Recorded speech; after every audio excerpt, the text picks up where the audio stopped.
everybody, welcome back to Let's Talk. I'm your host, John, and today here on the channel, we're going to be talking about Sinners and its brand new 4K Steelbook that just came out. But before we get into that 4K Blu-ray review, I always like to give a quick film review, and today is no different. So if you don't want to have anything for the film Sinners spoiled for you, and you're just here for that 4K Blu-ray review, you guys can skip ahead to that right now. So earlier this year, Ryan Coogler wrote and directed Sinners, and for a lot of us, this was something that we were really looking forward to because Ryan Coogler hasn't made a non-IP film since his first film, Fruitvale Station. He's made Creed and the two Black Panther films since.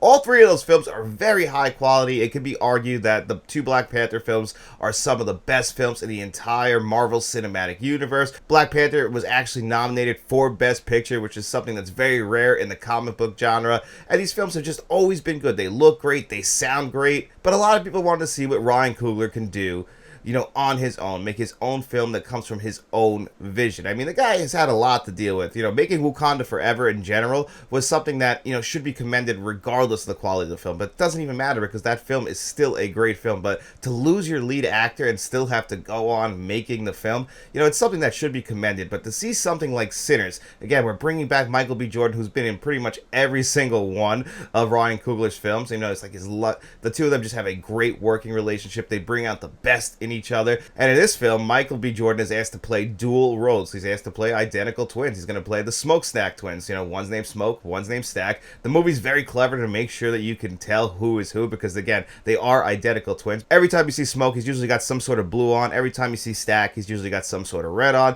They each have, like, their own love interests. This is where, you know, Stack's old girl, Haley Steinfeld, shows up in this movie as, you know, they used to be together. They used to be a couple. But the Smokestack twins have been gone for a good amount of time, working with Al Capone, building up their fortune, but they wanted to come back to their hometown and, you know, open up a juke joint, you know, really give back to where they came from because, you know, even though now people are scared of them and kind of look at them as criminals, they still know that they're a part of the community and they clearly still care about their community as well and they want to give something back. They're going to put all of their money into this juke joint. Their nephew, Sammy, is actually somebody who lives in this town, loves music, but his father is a preacher. His father's older brother was the father of Smoke and Stack, who's since passed away. They explain to you what happened in this movie, at least, you know, for what we think happened in the movie. You know, it's coming from one of the twins. They're the ones telling that story.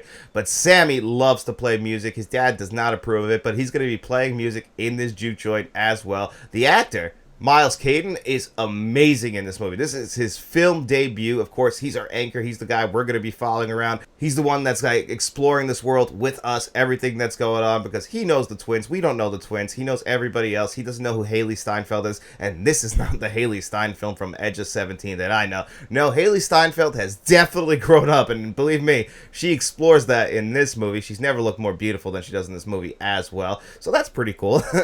Either way, or this movie's also filled with other great actors as Delroy Lindo, who should have won an Academy Award for The Five Bloods. The guy is always great. The score of this movie was done by Ludwig Göransson. This is a guy who's won 2 Academy Awards already for the original Black Panther and for Oppenheimer. The guy knows how to make great music. This bluesy kind of jazzy type of music in this movie, so original. It fits the tone of this movie. It feels like 1930s South in this film. It feels like Louisiana, like just perfectly catching the tone just because of the way it's filmed, the way the music is. All the original music written for the film is just great. Everything in this film as far as the music goes is fantastic, which makes sense because this is also a love letter to music. Not just a straightforward horror film. No, this isn't just your classic vampire film. I've seen it compared a lot to From Dusk Till Dawn, which makes sense, but you know this is a vampire film from the very beginning, where From Dusk Till Dawn doesn't tell you a thing. It's just a complete surprise. You know what it is. Like, we get hints of the vampire stuff at the very beginning, then we spend a lot of time building up our characters until eventually the vampires show up, and we get some really iconic scenes. The head vampire, Jack O'Connell, is fantastic in this movie. Like I said, the way he says, Sammy, every time he's looking for Sammy, because that's who he's there for. These vampires, you know, they're very connected. There's a lot of great themes and messages in this movie. You know, Jack O'Connell being a white guy and the way he wants Sammy because of his music. Essentially, what the movie's trying to tell you is that, you know, white people have taken a lot of credit for black people's music over the history of time. Obviously, we know that is a fact, and this movie's trying to show that Jack O'Connell wants that talent. He wants to live vicariously through Sammy. That's why he wants Sammy. All the rest of them, it doesn't matter. He's just playing a game to make sure that that's the guy he can get. And honestly, the acting throughout this entire film is fantastic. Everybody plays their roles right. The costume design is incredible. The entire production is incredible, in my opinion. Shot with IMAX cameras for the most part. You know, it's supposed to feel epic in scale. Everything is supposed to feel big. Not many directors work with the IMAX cameras. From what I understand, he talked to like Christopher Nolan. Him and Denis Villeneuve are the two that really concentrate on making these big, epic blockbusters. But to get an original one, you know, really that's something that's reserved for Christopher Nolan. These movies usually aren't that successful, but for an original film to be this successful at the box office, to have a budget of almost $100 million, to trust Ryan Coogler with that, and he completely delivers, and everybody in the film delivers. One thing I really like to point out is as we're building up towards the end, this movie is very sad. You feel bad for a lot of characters, and that's why the first act of this movie works so well, because we built up our relationships with the characters. So everything that happens at the end, because, again, spoilers, everybody dies in this movie pretty much. So we get this big, like, Tarantino shootout at the very end after we have such great sequences like they call the surreal sequence, which is going to be an iconic scene in film history. The way the camera's moving around and we're going through the generations of music from, you know, the beginning to like in the future. We're going through time. I love that sequence. It fits perfectly into this film, and it's amazing the way the IMAX sequence opens up, so the black bars are erased from the top and bottom. Very similar to our big showdown with the vampires later in the movie. These two scenes are both equally iconic in my opinion, but the surreal sequence is one that's going to live on. And then we get our big ending as well. Like I said, you know, the Tarantino style shoot off. And then, you know, you kind of think the movie's over. But one thing about Ryan Coogler is his post-credit scenes are kind of the true ending, especially if you saw like Wakanda Forever. If you missed the after-credit scene of that, you kind of missed a lot of the movie. It's the same thing with this. The true ending is the post-credit scene, so if people missed that in theaters, you really, truly missed out. Sammy's an old man now. He's still got the scar, but who shows up but Michael B. Jordan and Haley Steinfeld? You know, they haven't aged at all, and they know that, hey, Sammy's coming to an end. They think like, you know, Sammy thinks like, what happened? Why didn't you know? He's like, my brother made me promise to not do anything. But he's like, hey, you know, you're at the end of your life. I wanted to come over, tell you that I love your music. Can you still play the reel? And we get this beautiful scene, the true ending to the film, and then we get the amazing like closing title card, and that's how we close out the film. I think it's a great way to close out what is easily the best film of 2025. I mean, I can recommend this film no matter what. I don't see any film surpassing this yet. I mean, we're halfway through the year. This is still my favorite film of the year. 28 years later did come close, but this one I can highly recommend. And if you want, maybe you want to pick up this 4K Blu-ray that we're going to talk about right now.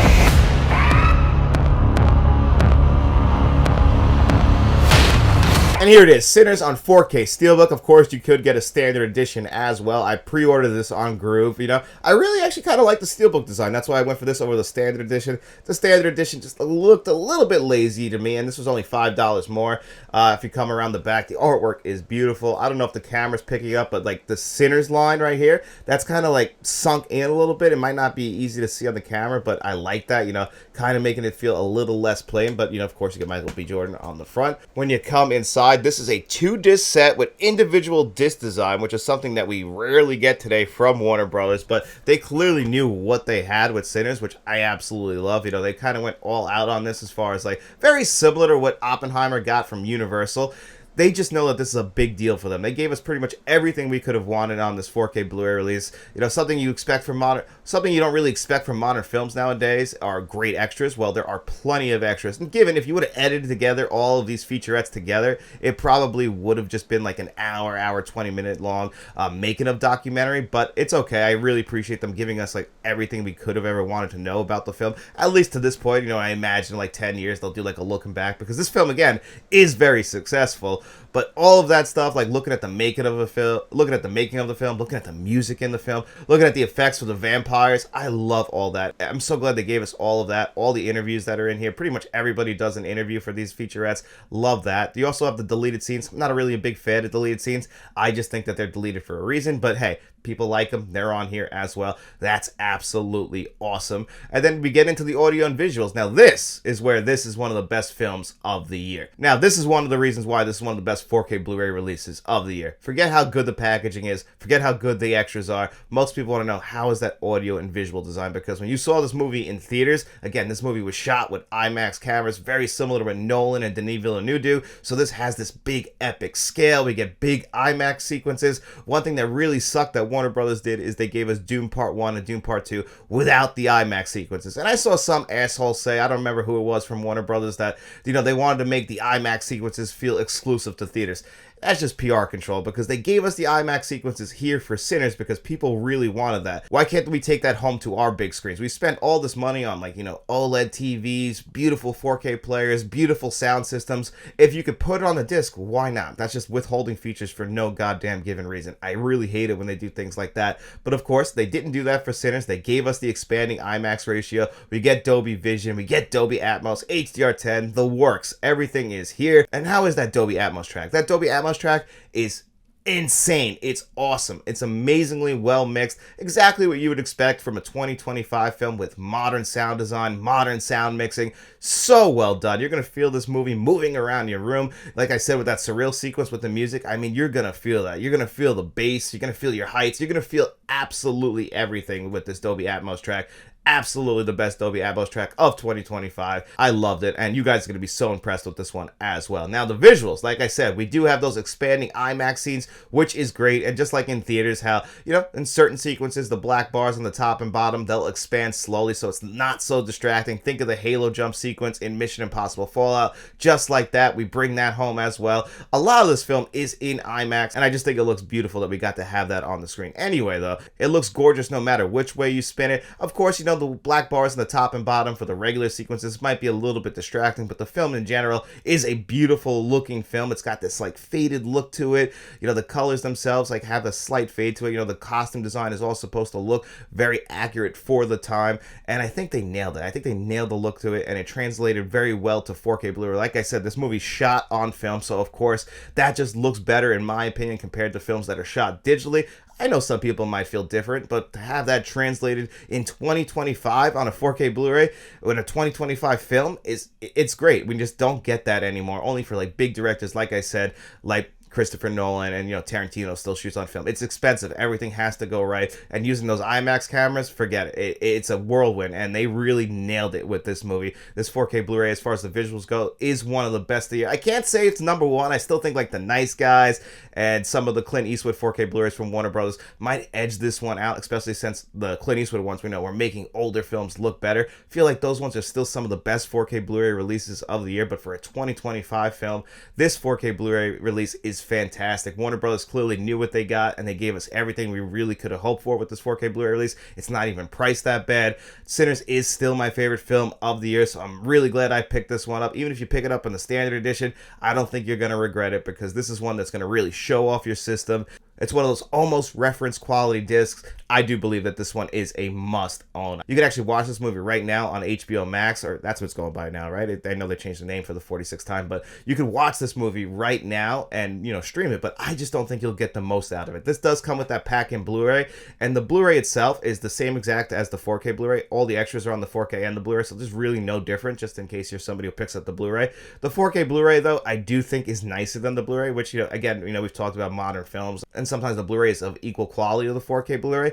I think actually in this case, because of the high dynamic range, there's certain sequences that just look better in 4K Blu-ray just because the colors look a little bit better. They look a little bit brighter in spots while hitting the deep blacks.